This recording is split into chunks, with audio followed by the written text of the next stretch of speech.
All right, you guys. It's been a while since I've done this sort of a live stream video feed. I just wanted to try something new for the new year. Want to make more content again, and so I'm very excited for 2024, a year of the dragon, which means it's going to be very chaotic. But if you know what you're doing, if you go about the year in the right way, then you should be successful. But there are three things I want to discuss today in this stream: the resignation of former Harvard president Gay. I also want to talk about Kanye's new girlfriend and the direction that Star Wars has gone in, and the one that it seems like it's going to continue going into. Without further ado, let's get this show on the road. Let's get it started. And yeah. So, this is the former president of Harvard, Claudine Gay. She was in charge from July 1st, 2023, up until yesterday, January 2nd, 2024. And this is directly from the Harvard website. I kind of wanted to give you guys a little bit of a idea of who she is, directly from Harvard themselves. And I think this was a pretty fair, apt, and neutral description. So I'm just going to play it. Three prior. To becoming president, she spent 5 years leading Harvard's Faculty of Arts and Sciences as the Edgerly Family Dean, having served previously as Dean of Social Science from 2015 to 2018. Gay was recruited to Harvard in 2006 as a professor of government. She was also appointed as a professor of African and African American Studies in 2007. She was named the Wilbur A. Cowett Professor of Government in 2015. As FAS Dean, Gay guided efforts to expand student access and opportunity, spur excellence and innovation in teaching and research, enhance aspects of the FAS's academic culture, and bring new emphasis and energy to areas such as quantum science and engineering, climate change, ethnicity, indigeneity and migration, and the humanities. She successfully led the FAS through the COVID pandemic, consistently and effectively prioritizing the dual goals of safeguarding community health and sustaining academic continuity and progress. She also launched and led an ambitious, inclusive, and faculty-driven strategic planning process intended to take a fresh look at fundamental aspects of the FAS's academic structures, resources, and operations, and to advance academic excellence. Gay is a scholar of political behavior, considering issues of race and politics in America. She has explored such topics as how the election of minority office holders affects citizens' perceptions of their government and their interest in politics and public affairs, how neighborhood environments shape racial and political attitudes among Black Americans, and roots of competition and cooperation between minority groups, with a particular focus on relations between Black Americans and Latinos, and the consequences of housing mobility programs for political participation among poor people. Gay is a dedicated educator and mentor whose courses have focused on such topics as racial and ethnic politics in the U.S., Black politics in the post-civil rights era, American political behavior, and democratic citizenship. She is founding chair of the Inequality in America Initiative, a multidisciplinary effort launched in 2017. And so that just kind of gives you an idea that she's one of these people in the university system who is extremely in favor of DEI, diversity, equity, and inclusion. And so at service level, you would think that she's a great, perfect fit for Harvard. But as I alluded to earlier, she resigned yesterday. And here was her resignation letter. And we're going to kind of get into why she felt like she had to resign. It is with a heavy heart but a deep love for Harvard that I write to share that I will be stepping down as president. This is not a decision I came to easily. It is difficult beyond words because I have looked forward to working with so many of you to advance the commitment to academic excellence that has propelled this great university across centuries. After consultation with members of the corporation, it has become clear that it is in the best interest of Harvard for me to resign so that our community can navigate this moment of extraordinary challenge with a focus on the institution rather than any individual. Aid feedback. Harvard University President Claudine Gay watches a video being played during a house education. It is a singular honor to be a member of this university, which has been my home and my inspiration for most of my professional career. My deep sense of connection to Harvard and its people has made it all the more painful to witness the tensions and divisions that have riven our community in recent months, being the bonds of trust and reciprocity that should be our sources of strength and support in times of crisis. It's all of this. It has been distressing to have doubt cast on my commitments to confronting hate and to upholding scholarly rigor, two bedrock values that are fundamental to who I am, and frightening to be subjected to personal attacks and threats fueled by racial animus. I believe in the people of Harvard because I see in you the possibility and the promise of a better future. These last weeks have helped make clear the work we need to do to build that future, to combat bias and hate in all its forms, to create a learning environment in which we respect each other's dignity and treat one another with compassion, and to affirm our enduring commitment to open inquiry and free expression in the pursuit of truth. I believe we have within us all that we need to heal from this period of tension and division and to emerge stronger. I had hoped with all my heart to lead us on that journey, in partnership with all of you. As I now return to the faculty and to the scholarship and teaching that are the lifeblood of what we do, I pledge to continue working alongside you to build the community we all deserve. When I became president, I considered myself particularly blessed by the opportunity to serve people from around the world who saw in my presidency a vision of Harvard that affirmed their sense of belonging, their sense that Harvard welcomed people of talent and promise from every background imaginable to learn from and grow with one another. To all of you, please know that those doors remain open, and Harvard will be stronger and better because they do. As we welcome a new year and a new semester, I hope we can all look forward to brighter days. Sad as I am to be sending this message, my hopes for Harvard remain undimmed when my brief presidency is remembered. I hope it will be seen as a moment of reawakening to the importance of striving to find our common humanity, and of not allowing rancor and vituperation to undermine the vital process of education. I trust we will all find ways, in this time of intense challenge and controversy, to recommit ourselves to the excellence, the openness, and the independence that are crucial to what our university stands for, and to our capacity to serve the world. Sincerely, Claudine Gay. All right, and so basically, I read this speech before, analyzed it beforehand, and my main takeaway was that she was playing the race card a little bit, sort of saying that the reason why she had to resign was because of all of this hate that was being sent her way, and she feels like that hate was racially biased against her. And she's not the only one who feels like that. There are many on the left. This is just one example of a famous person on the left. One of these people who espouses a form of critical race theory, also saying that point of view. Racist mobs won't stop until they topple all black people from positions of power and influence who are not reinforcing the structure of racism. What these racist mobs are doing should be obvious to any reporter who cares about truth or justice as opposed to conflicts and cliques. Too often, mainstream reporters join the racist mob or give it credibility, as they did in this case, just as they did a century ago. And he's not the only one who believes this. There are many others who do. But I just kind of want to highlight the resignation letter and this tweet, because I believe that there's going to be a contingency of people who will spin this resignation as, oh, this was hate because she's a black woman, and racist people don't want to see a black woman in a position of power, which is true. But in my opinion, that doesn't apply in this case. And there's going to be two main reasons. The first one was that her resignation stemmed from an intellectual perspective because she was caught plagiarizing. And I'll show you right now. I'll let the article speak for itself. Harvard President Claudine Gay has problems. Touted as the first black woman to run the nation's most prestigious university, she assumed leadership with high expectations, but her tenure, which began this summer, has been mired in scandal. As dean and then President Gay has been accused of bullying colleagues, suppressing free speech, overseeing a racist admissions program, and following the Hamas terror campaign against Israel, failing to stand up to rampant anti-Semitism on campus. We have obtained exclusive documentation demonstrating that President Gay may face yet another problem: plagiarism of sections of her PhD dissertation, which would violate Harvard's own stated policies on academic integrity. We reached out to President Gay for comment, but received no response. Gay published her dissertation, Taking Charge: Black Electoral Success and the Redefinition of American Policies, in 1997, as part of her doctorate in political science from Harvard. The paper deals with white-black political representation and racial attitudes. As evaluated under the university's plagiarism policy, the paper contains at least 3 problematic patterns of usage and citation. Gay lifts an entire paragraph nearly verbatim from Lawrence Bobo and Franklin Gilliam's paper, Race, Sociopolitical Participation, and Black Empowerment, while passing it off as her own paraphrase and language. Here is the Outbring EU19 sample survey data. The results show that blacks in high black empowerment areas, as indicated by control of the mayor's office, are more active than either blacks living in low empowerment areas or their white counterparts of comparable socioeconomic status. Furthermore, the results show that empowerment influences black participation by contributing to a more trusting and efficacious orientation to politics and by greatly increasing black attentiveness to political affairs. Here's the language from Gay's work. Using 1987 survey data, Bobo and Gilliam found that African Americans in high black empowerment areas, as indicated by control of the mayor's office, are more active than either African Americans in low empowerment areas or their white counterparts of comparable socioeconomic status. Empowerment, they conclude, influences black participation by contributing to a more trusting and efficacious orientation towards politics and by greatly increasing black attentiveness to political affairs.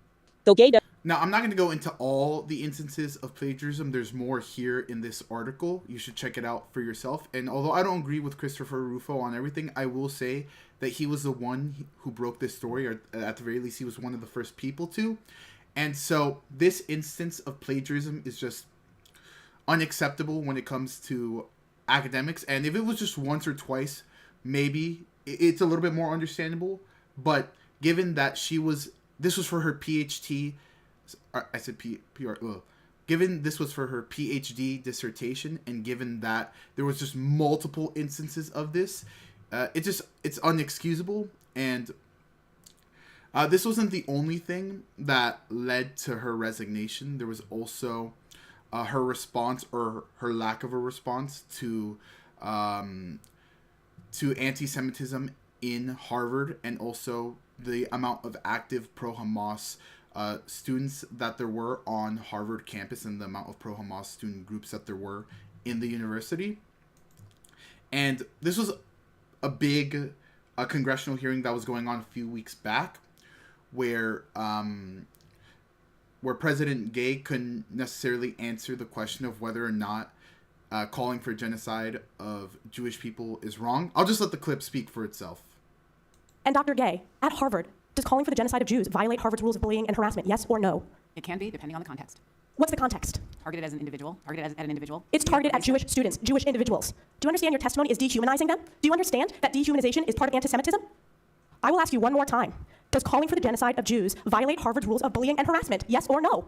Anti-Semitic rhetoric. And is anti-Semitic rhetoric? Anti-Semitic rhetoric, when it crosses into conduct that amounts to bullying, harassment, intimidation, that is actionable conduct, and we do take action. So the answer is yes, that calling for the genocide of Jews violates Harvard Code of Conduct, correct? Again, it depends on the context. It does not depend on the context. The answer is yes, and this is why you should resign. These are unacceptable answers across the board. And so, basically, the point of me showing those two things is to say that there's going to be a lot of people who will spin the race card, but really what this resignation came down to was two things. First was her serial plagiarism that took board at her time at Harvard as a student. And given how the universities treat students who plagiarize, it would be very hypocritical to let the top person get away with plagiarism. And then the second thing, and this one was really the main reason, was that there was a lack of response that the pro-Israel students, that the pro-Israel trustee donors, they felt that she wasn't strong enough on this issue, that there wasn't enough condemnation of what was going on. And I think that there's certain truth to that. And at the end of the day, this resignation is good. She should be out of a job. My issue is I don't think much is going to change at Harvard, in the sense that I think you're still going to have a president who's going to be very much in favor of woke ideology, of Marxist ideology. I just think that the main difference is going to be that maybe they'll be more outspoken on the issue of Israel-Palestine and do the bare minimum of just saying, hey, murdering innocent Israeli civilians is wrong. And I think that's really the only thing that's going to change. And so the people who are trying to fight woke ideology at the university system, who are trying to fight the indoctrination that they see, I don't think that they're going to get too far, because I think it's just going to be more or less a surface level change of the president. I don't think you're going to get a completely unbiased president at Harvard University or at Yale or at UPenn or at Stanford or at all these other prestigious institutions. And one more thing also, I am a little bit nervous now that what you're going to see is the president might start to take a more active role in policing speech when it comes to the issue of Israel-Palestine, because since this was what led to President Gay resigning, all the backlash and all the pressure, you might also see the next president saying, hey, you can't say this on the topic, or you can't say that. And that sort of policing of speech, now I'm not talking about violence or threats of violence, because obviously that's wrong and that should be dealt with. But what I'm saying is I don't think you should have the president be, how do I say this? Having the president be so outspoken and so direct on the issue that they begin to influence and guide the conversations of any political issue in such a direct way. All right, so now that we got the serious political story out of the way, I just wanted to talk about Kanye West, and this one is a little bit more fun. But you guys, I swore when I saw, just wait for it to load, when I saw this particular photo, I thought that he was reposting Kim Kardashian, and I was thinking, oh my god, he's gonna go on another rant. He wants to say he wants to bring back the family. And literally, first time I saw this image, I thought it was Kim Kardashian. But it's not. It's his girlfriend. Her name is Bianca Censori. As you could see from that image there, she looks very, very beautiful. And, you know, I'm happy for Kanye that he's found somebody to be with who isn't Kim Kardashian. And I don't think I was the only one who noticed Playboy Cardi there. You can see from that Instagram post there. He says "Pop It Twin," and my brother also said the same thing, that he also thought it was Kim Kardashian at a first glance. But yeah, Kanye has a new girlfriend, and somebody else pointed this out on Twitter/X, that in the song "Stronger," he says, "There's 1,000 yous and only one of me," and that could not be any more true. And so, to Kanye, I just have to say, he can't keep getting away with it. He cannot keep getting away with it. Although I will say, as a fan, I am very happy for him. And as a fan, I also want more Kanye West music. But you ain't got the answer, Sway. Kanye. I've been doing this more than you. So, I think I have those extra tabs. But, one more story, and this one is about the direction of Star Wars. And so there's going to be a new Star Wars film that comes out in the year 2026. And so I just wanted to get the director, Sharmeen Obaid Chinoy's, I just wanted to show her perspective on where she wants to take Star Wars. Now, meanwhile, Pakistan is counting down to the start of a new year, and they're just over a couple of hours until the festivities begin there. Our next guest is an inspiration to women all over the world, including her home country of Pakistan. Filmmaker and activist Sharmeen Obaid Chinoy is the only female director to have won 2 Academy Awards by the age of 37. She's also the first woman and the first person of color to direct a Star Wars film. It's set to be released in 2026. You can say that the force is strong with this one. Here's Sharmeen Obaid Chinoy.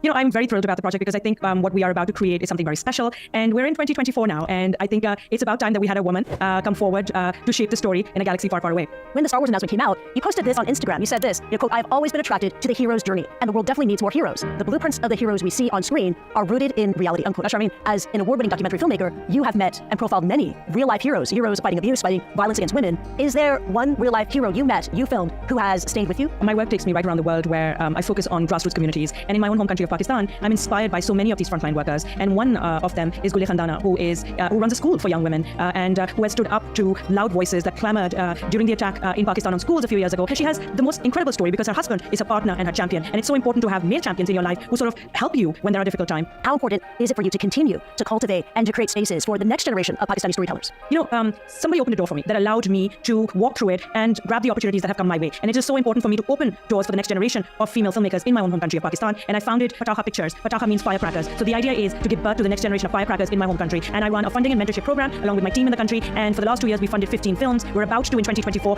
fund another 15 films. And so the idea is that we get as many of these young women the access they need to be able to tell the stories they want to tell. All right. And before I begin, I just want to say I'm a huge Star Wars fan. I've enjoyed the films ever since I was a little kid. A lot of older people don't like the prequels. Since I grew up, watching the prequels and sort of watching Star Wars from orders 1 through 6, not 4, 5, 6, waiting a decade and a half and then going 1, 2, 3. I enjoy the prequels. I understand that they're not as good as the original, but I still think that they have great moments. And I would actually argue that of all the Star Wars films, the best one is Episode 3. I enjoy it a little bit more than Episode 5, which, don't get me wrong, it's a great film. But anyway, there's been a lot of controversy with the fact that Star Wars has been going a little bit woke lately, that there's been integrations of different themes outside of just good guy, bad guy.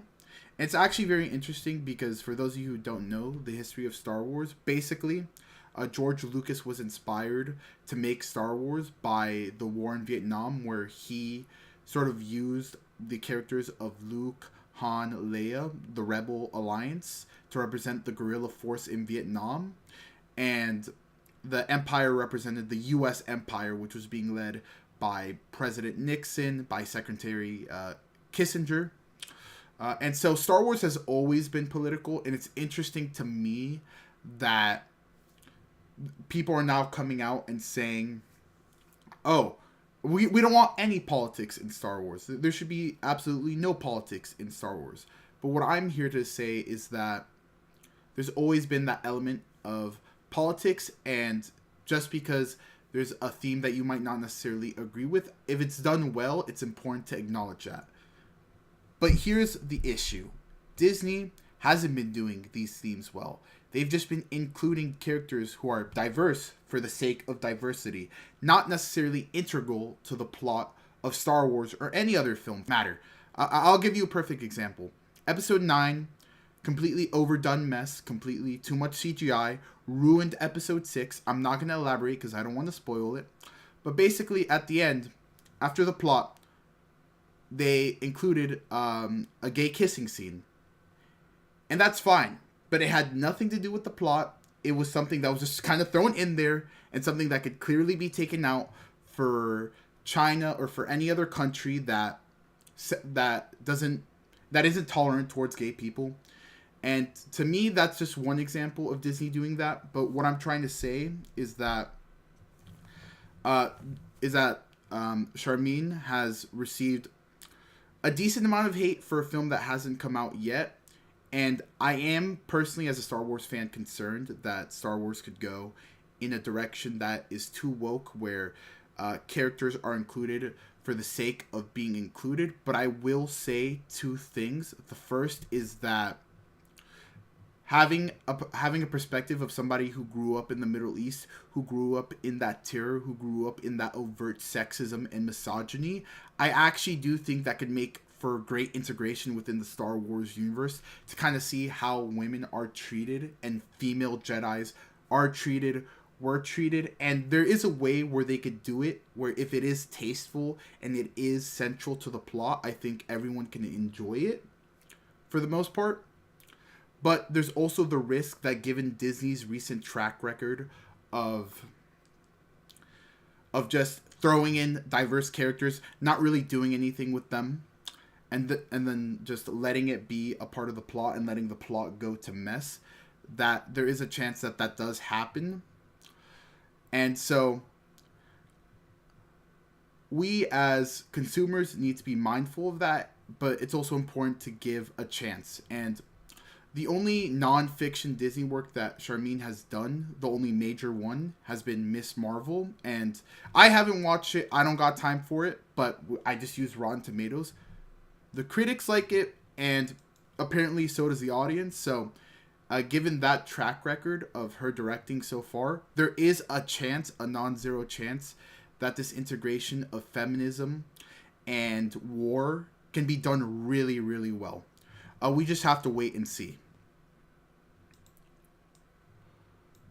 But you guys, I'm done. This was the first live stream. I was a little bit nervous throughout, but it was a very interesting flow, very interesting format. And I'm going to do this again and hopefully be a little bit less nervous next time.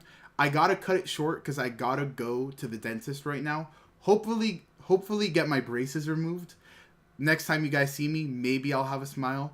Maybe I won't. You know how these dentists are. They'll say, oh, you'll get your braces off. And then next month or the next time you see them, yeah, we got to wait a little bit longer. So whatever the case is, 2024 is going to be our year. It's going to be tremendous. And whoever is watching, if anyone is watching, thank you. And I'm going to chop this up into little clips. So if anyone misses it, they can just sort of see it later, the individual segments. All right.